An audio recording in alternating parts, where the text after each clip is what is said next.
Merhaba arkadaşlar. Bugünkü çalışmamızda da sizinle bebek hırkası yapacağız. Bunun için şöyle 4 numarayla örülebilecek bir kalınlıktaki ip. Bir de kol ağızlarına ve etek uçlarına da daha önce ördüğüm artan bir rengim var, sarı. Onu kullanacağım. Şimdi bu hırkamızı ben mavi yapıyorum ama ister beyaz, pembe, istediğiniz renkte yapabilirsiniz. Şişime 61 ilmek attım. 4 sıra haroşamı ördüm. 4 diş haroşa ördüm. Şimdi yeni hırkamızda 7'şer haroşamız var başta ve sonda. Arada da bademlerimizi kuracağız. Ona ister badem deyin, isterseniz yaprak dilimleri deyin. Hemen kurumuna başlayalım. Fakat şurada bir ilik açacağım önce. 1 2 3 tane haroşamı ördüm. Artırıyorum. Şu yanındaki 2 ilmeği kesiyorum.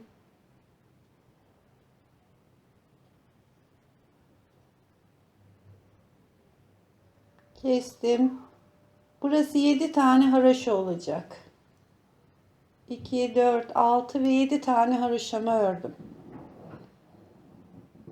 Şimdi bir düz, bir dola, bir düz, bir dola ve bir düz. İlk bademimiz böyle. Arada bir ters.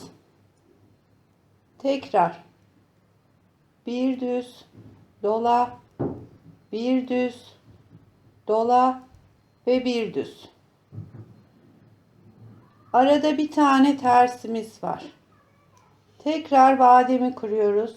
Bir düz, dola, bir düz, dola ve bir düz.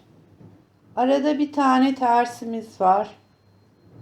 Tekrar bir düz, dola, bir düz, dola, bir düz. Arada bir ters. Tekrar bir düz, doladım, bir düz, doladım, bir düz. Bir ters, bir düz, dola, bir düz, dola, bir düz. 3 tane düz örüyoruz bademlerde. Arada birer ters, bir düz, dola, ördüm, doladım, ördüm. Arada bir ters. Bütün bademlerimiz bu şekilde devam edecek. 12 tane badem oluyor hırkamızın üstünde.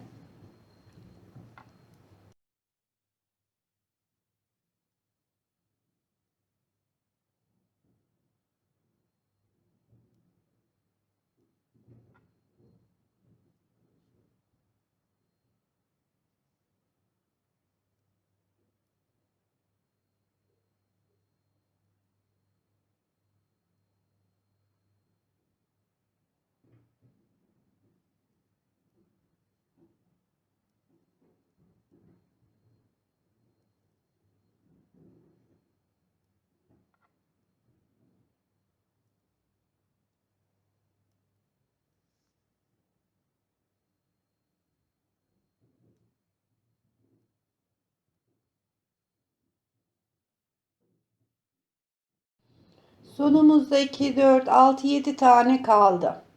Düzlem bitti bademimiz. 7 taneyi haroşa örüyorum.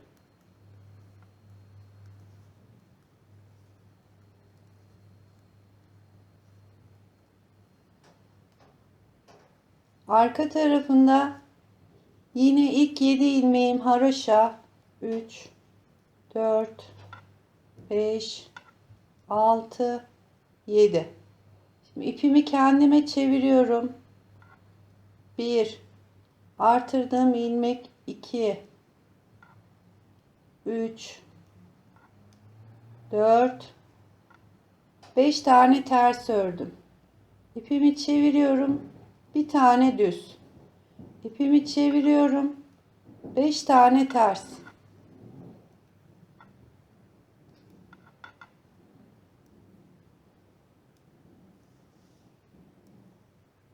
Bir tane düz. 5 ters bir düz olarak bu sıramızın sonuna kadar gidiyoruz.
Şimdi ön yüze geldik. Yine 7 tane haroşamızı yapıyoruz. 2, 3, 4, 5, 6, 7. Şu da iliğimiz.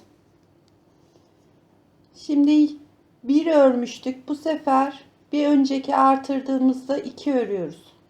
Şu ortadaki bir çubuk delik boyunca, bademimizin ortadaki delikleri boyunca tek ilmek olarak gidecek. Artırıyorum, bir örüyorum, artırıyorum, bir, iki düz. İpimi çeviriyorum, bir ters, bir, iki düz, artırıyorum, bir düz, artırıyorum, bir, iki düz. Her bademin arasında birer tersimiz var.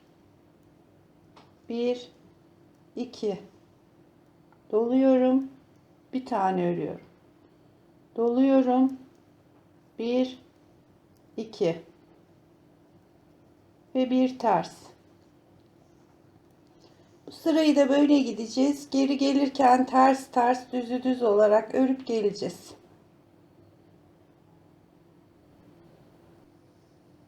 Şimdi ön yüzdeyiz tekrar. 7 haroşamızı örüyoruz.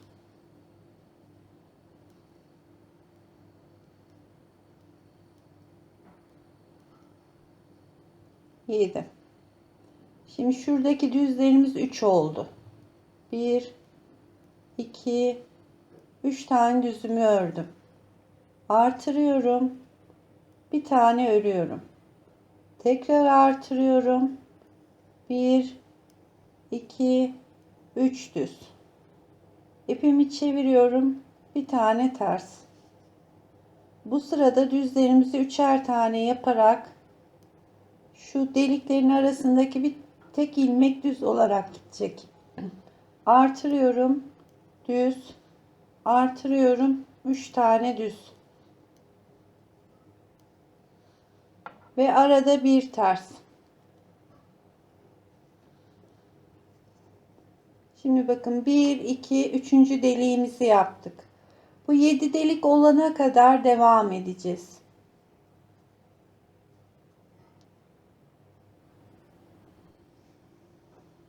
Bademlerimizde 1, 2, 3, 4, 5, 6 ve 7 delik oldu. Yani her bademimiz 17 ilmeğe ulaştı. Artık bunun kapatmasını yapacağız.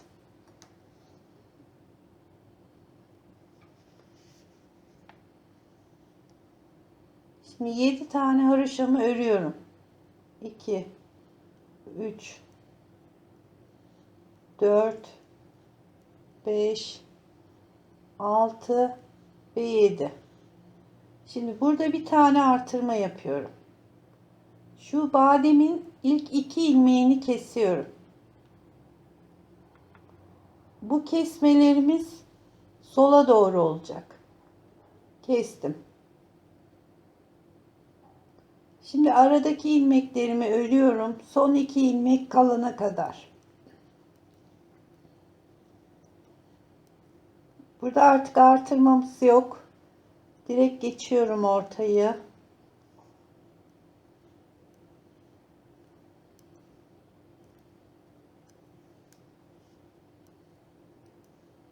Evet. Son 2 ilmeğim kaldı.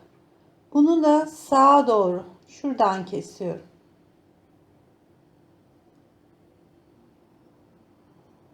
Artırıyorum. Şu aradaki bir tersimiz var. Onu artık haroşaya çevireceğim. Düz örüyorum. Yine artırıyorum. Şu ilk 2 ilmeği sola doğru keseceğim. Şu ilmeklerimi düzeltiyorum. Sola kestim. Aradakileri örüyorum.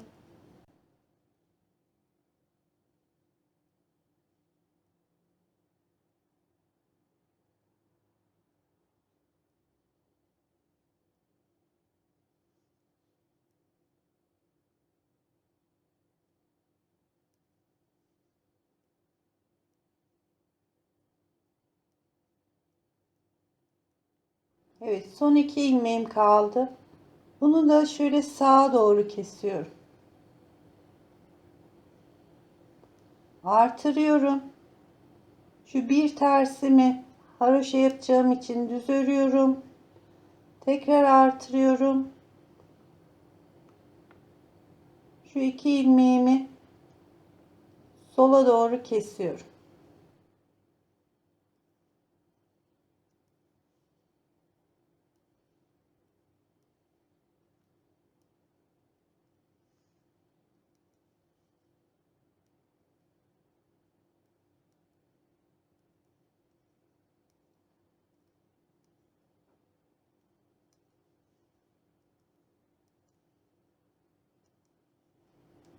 Evet. Tersimin yanındaki 2 ilmeği kestim. Artırıyorum. Örüyorum. Artırıyorum. Yine kesme yapacağım. Bütün bademlerimi bu şekilde kenarlardan keserek yanlarında da artırarak sıranın sonuna kadar gidiyorum.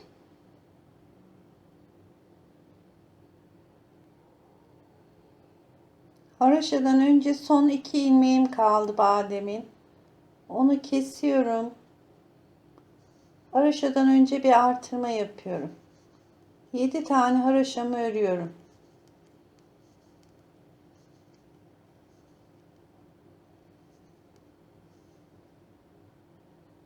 Geri dönüyorum.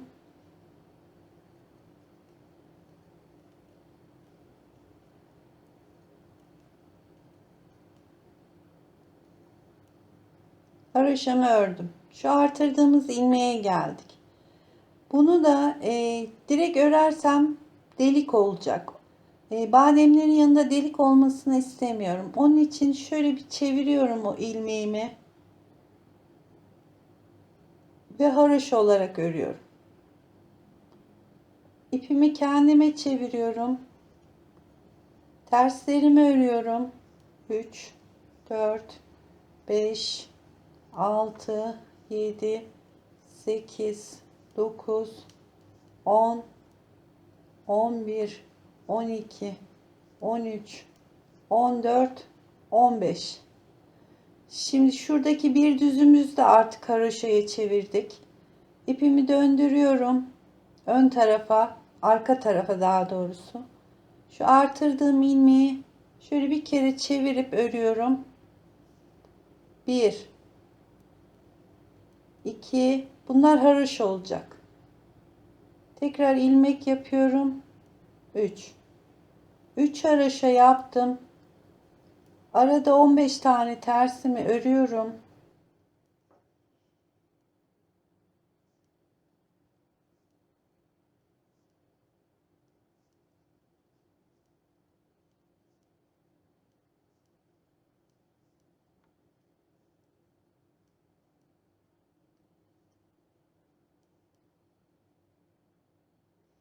Tekrar ipimi arka tarafa alıyorum.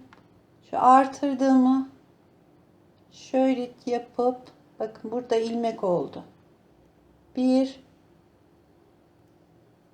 2 tekrar şunu şöyle çeviriyorum.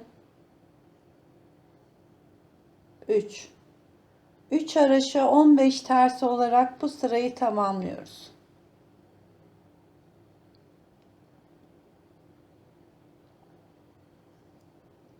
Şimdi ön yüze geldik. 1 2 3 4 5 6 7 bir tane de artırıp gelirken ilmek yapıp haroşayı ördüğümüz ilmek var. Onu da örüyoruz. 8 yine artırıyoruz. Şu iki ilmeği düzeltiyorum ve sola doğru kestim. Aradaki düzlerimi örüyorum.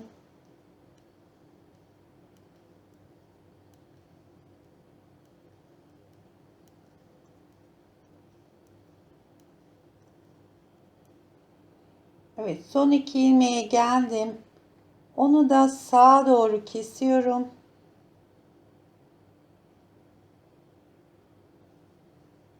Artırıyorum.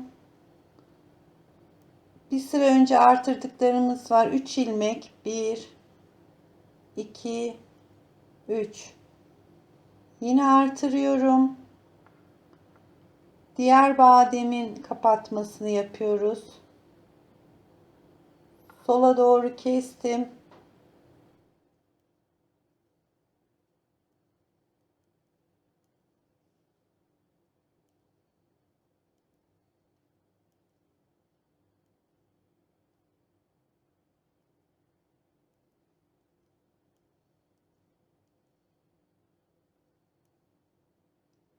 Evet, son iki ilmeğimi sağa doğru kesiyorum. Artırıyorum. 3 ilmek örüyorum. Ve tekrar artırıyorum.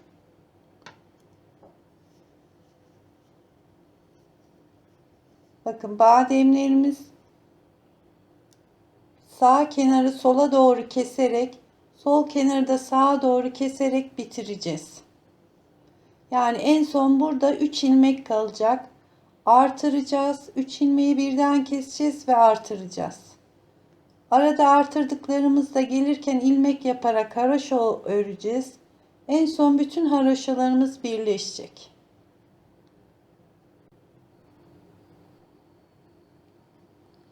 Evet, ben şimdi son kesmeye geldim.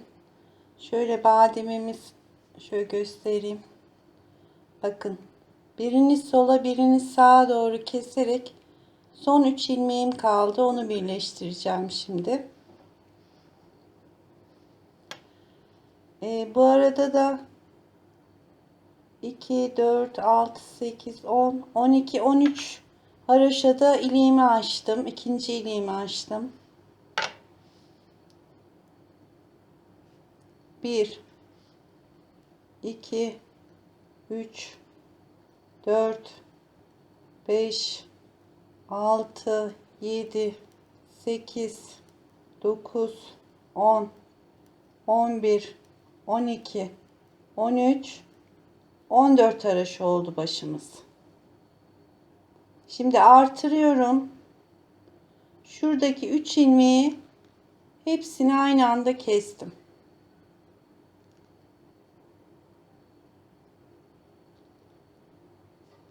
Kestim. Artırıyorum. Aradaki haroşalarımı örüyorum.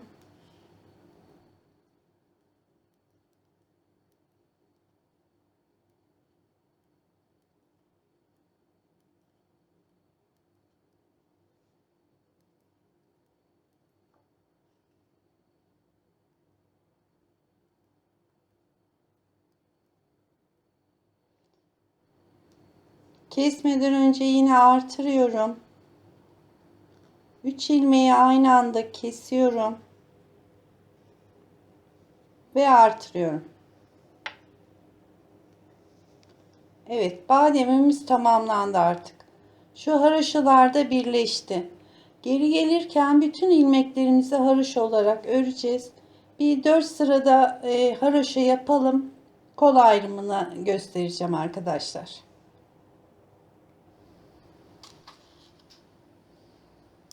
Evet arkadaşlar. Bademlerimizden sonra 1, 2, 3, 4 diş haroşamı ördüm komple. Şişimizde toplam 229 ilmek var. Şimdi bunun 34 ilmeği ön, 53 ilmeği kol, 55 ilmeği arka, 53 kol, 34 ön.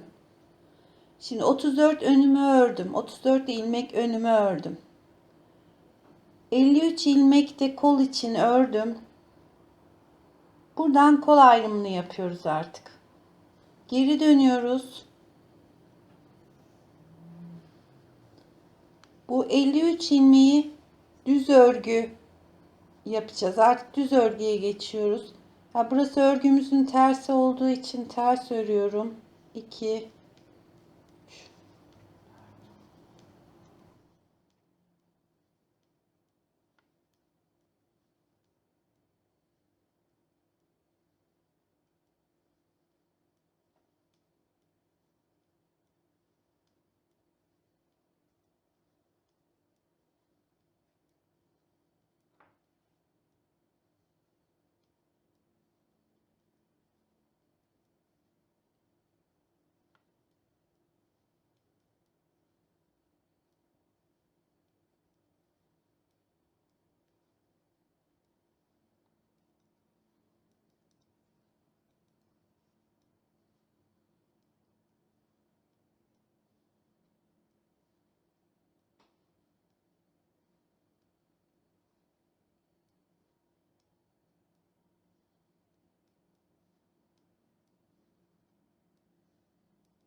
Evet, 53 ilmeği ördüm.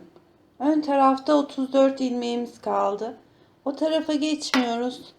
Sadece kolumuzu öreceğiz.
Evet. Kolumuz ayrıldı. Bakın şuradan şurası kol. Koldaki 53 ilmeği şöyle bir 10 santim kadar olana kadar düz şekilde öreceğiz. Evet arkadaşlar, kolumuzun kol ayrımını da yaptık. Ben modelinizi görmeniz için tek kolunu ördüm. Şimdi 34, şu önde 34 ilmek ördük. Şurada 53 ilmek kol olarak düz örgü ördük. Orada kalmıştık. Ben kolu devam ettim ki hangi örneği yapacağımızı görmeniz için. Bu bonbon şekeri modeli. Şöyle hırkanın bir tam görünüşünü göstermek istiyorum. Şöyle. Şurada bademlerimiz. Şimdi kolumuzu önde 34 ördük. 53 ilmek kolu ördük ve döndük. Bunu bu şekilde ben 30 sıra yaptım. Yani şu arkadan sayabilirsiniz. 30 sıra düz örgü ördüm. Sonra modelimi kurdum. Kolumu bitirdim. İpimi arkaya bağladım. Arkaya ördüm, geldim. 55 ilmek arkamız. Sonra 53 ilmek de kol için ördüm. Geri döndüm. Sadece 53 ilmek kolu 30 sıra ördüm. 30 sıradan sonra aslında sarı iple yapacaktım ama daha sonra şapkasını da yapacağız. Belki yetmez diye beyaz ipimi bağladım. 4 sırada beyaz ipimizle ördük. Sadece 4 sıra örüyoruz. Şimdi burada ben size modelin yapımını göstermek istiyorum.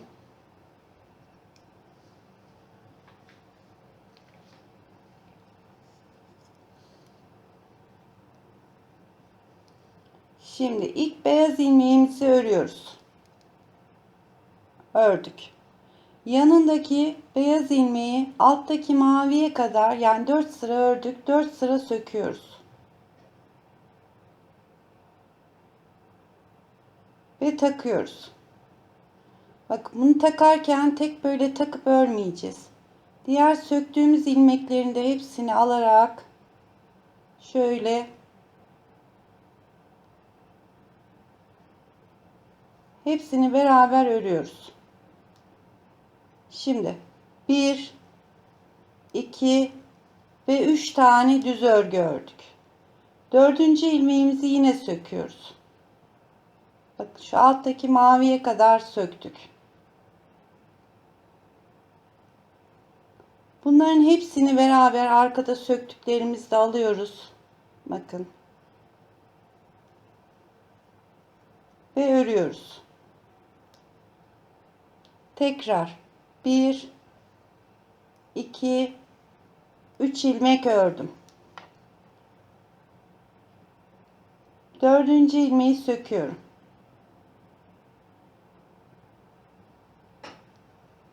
Ve hepsini beraber örüyorum. 1, 2, 3 ilmek ördüm. Yanındaki ilmeği söküyorum.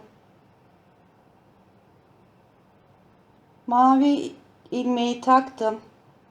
Bakın şişime. Şöyle hepsini beraber ördüm. Aralarımız hep 3 ilmek. 2, 3 ilmek örüyorum. Yanındaki ilmeği söküyorum.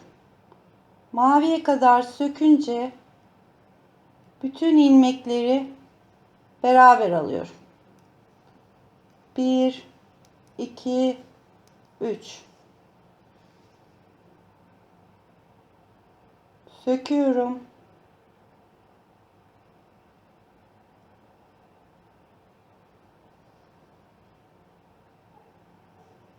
Aldım. Aralar hep 3 ilmek olarak örerek sıranın sonuna kadar gidiyoruz. 3 tane örüyoruz.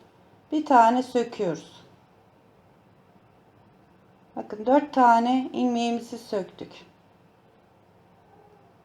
Onları da alarak örüyoruz.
Sonunda kalan ilmeklerimizi de düz olarak örüyoruz. Arka tarafına geliyoruz. Yine düz örgünün tersi olarak gidiyoruz. Şimdi ön yüze geldik. Mavi ile 2 sıra gidiyoruz. Yani bir kere gidiyoruz hem toplayarak, geri gelirken de tersini yapıyoruz 2 sıra. Şimdi beyaz ipimize geçiyoruz. 4 sıra örüyoruz.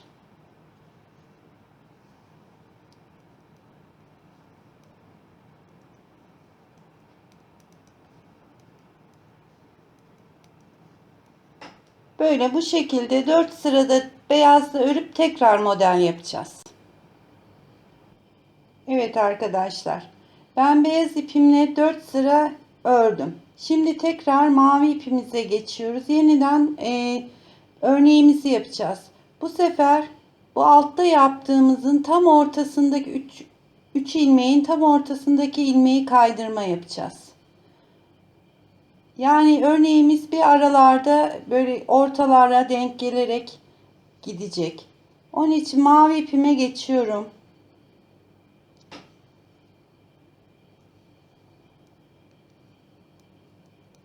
1, 2, 3. Bakın tam şu 3 ilmeğin ortasındaki ilmeğe geldik. Onu söküyorum. Maviye kadar söktüm. Ve beraber alıp örüyorum. Şimdi yine aralarımız hep 3 ilmek. 2, 3 tane ördüm. Söküyorum. Mavi ipimi ördüm. Bakın ikisinin ortasına geldi yeni yaptığımız örnek. Tekrar 1, 2, 3 tane örüyorum. Yanındaki ilmeği söküyorum ve hepsini beraber takarak örüyorum. Yani şu ilmeklerimizi de hapsediyoruz arkada. 1, 2, 3.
Evet arkadaşlar, ikinci örneğimizde yaptık. Ben kol ağzına zaten 3 örnek yaptım. Şimdi mavi ile tersine geleceğiz. Tekrar beyaz ipimizde 4 sıra yaptıktan sonra ilk sırada yaptığımız gibi bir tane örüp yapacağız. İkinci örnekte 3 tane örüp sökeceğiz. Şimdi şu kolumda göstereyim. Bakın sadece 3 örnek yaptım. Yani siz istiyorsanız şu roba ayrıldıktan sonra kolu bir sıra gidip gelip direkt bütün kolu da örnekli yapabilirsiniz. 3 örnek yaptıktan sonra 4 dişte haroşamı yaptım. En çok soru bana şey geliyor, 4 diş derken haroşada 8 sıra örersek 4 diş çıkıyor. Yani 8 sıra öreceğiz, 4 dişte haroşamız olmuş olacak. Yalnız bu tür şeylerde kol ağızlarında veya bebek yeleklerinde olsun, hırkalarında olsun haroşaya geçerken kollarda ve bedenlerde mutlaka ilmek azaltması yapın. Ben mesela 7 tane arada çift çift alarak 7 ilmeğimi yok ettim. Biraz kol ağzını haroşa yaydığı için biraz daraltmamız gerekiyor. Bedende de aynı şeyi yapın. Bitirirken mutlaka haroşaya geçerken aralarda bedende mesela sayımız çok olduğu için 12-13 ilmek eksiltebilirsiniz. Ben şöyle siz net görebilirsiniz diye ayrım şişlerine taktım ama hiç gerek yok yani. 2 şişle de direkt bütün hırkayı bitirebilirsiniz. Şimdi bu kolumuz da bitecek. Haroşasını yapacağız. Dediğim gibi azaltarak ilmekleri. Daha sonra ipimizi öne takacağız. Önümüze öreceğiz. İpimizi buraya yani şuraya bağlayacağız. Gideceğiz. Gelirken kol altını direkt geçeceğiz. İlmek atma falan yok. Komple bütün bedenimizi öreceğiz. Kolumuzda 30 sıra vardı. Bedenimizde bir 36 sıra, 38 sıra uzunluğu size kalmış. Yani koldan azıcık daha fazla örüp örneği yapabilirsiniz. İster 3 ister 5. O sizin zevkinize kalmış. Böylece hırkamız bitmiş olacak. Evet arkadaşlar, ben örnek yerime geldim. Aynı zamanda burası ilk açma yerim. Yeniden iliğimi açıyorum.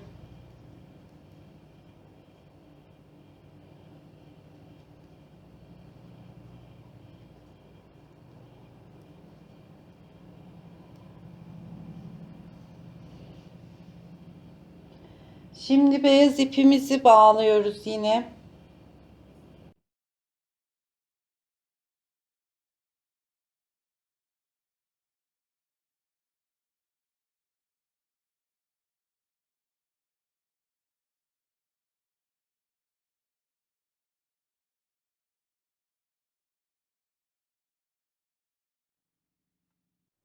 Evet, beyaz ipimle öndeki haroşaya kadar geldim. Şimdi burası mavi. Şöyle biraz diğer ipimin diğer ucundan biraz sardım. Bunu buraya bağlıyoruz. Bu haroşa kısmını yine mavi olarak örüyoruz.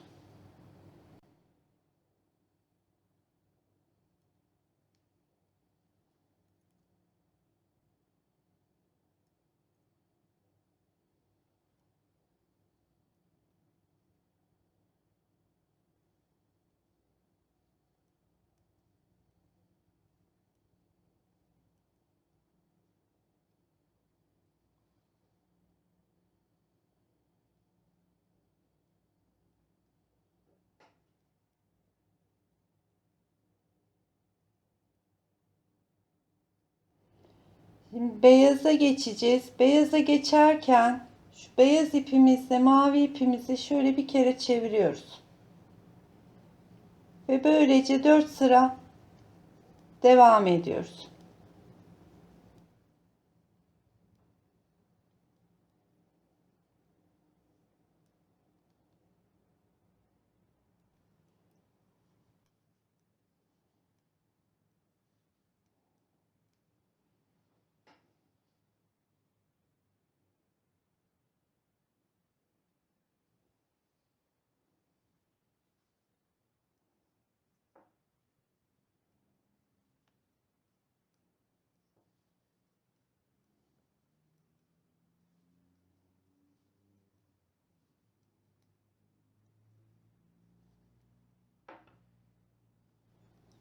Şimdi örnek sırasına geldik. 2, 3, 4, 5, 6, 7 haroşamı ördüm. Şimdi beyazdan bir tane örüyorum. Yanındakini söküyorum. 4 sıra. Mavi ilmeğimi tekrar şişime takıyorum. Örüyorum. Şimdi aralarımız 3 sıra. Söküyorum. Örüyorum.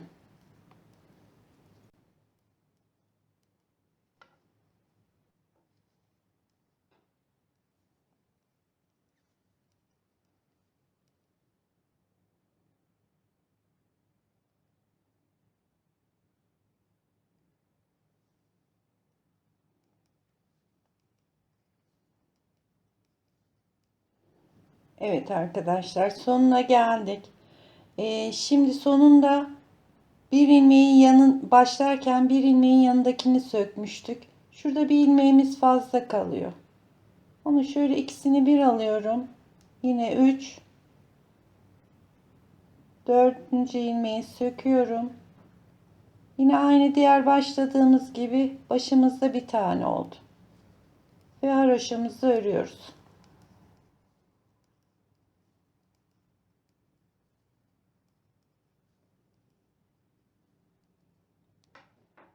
Şimdi ilk örneğimizi yaptık. Mavi ile tersini gelip tekrar beyazla 4 sıra yapacağız. Bir dahaki örnekte şu 7 haroşamız. Bir tane örüp sökmüştük. Bu sefer şu ortadakini yapacağımız için haroşadan sonra 3 tane örüp şu ortadaki ilmeği sökeceğiz. Böyle örneklerimiz devam edecek. Bu arada ben düz örgümü 34 sıra yaptım.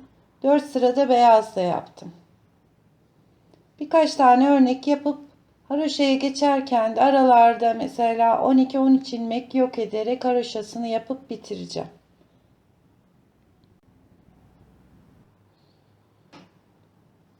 Evet arkadaşlar, hırkamız bitti.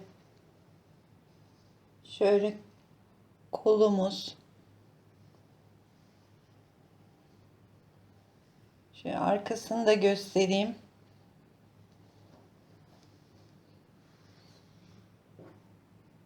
Şimdi bu hırkayı yaklaşık 0-6 ay arası bebekler giyebilir. Eğer siz daha büyüğünü yapmak istiyorsanız Instagram sayfamda bunun daha büyük sayıları da var. Yapılmış halde sayılarını da verdim.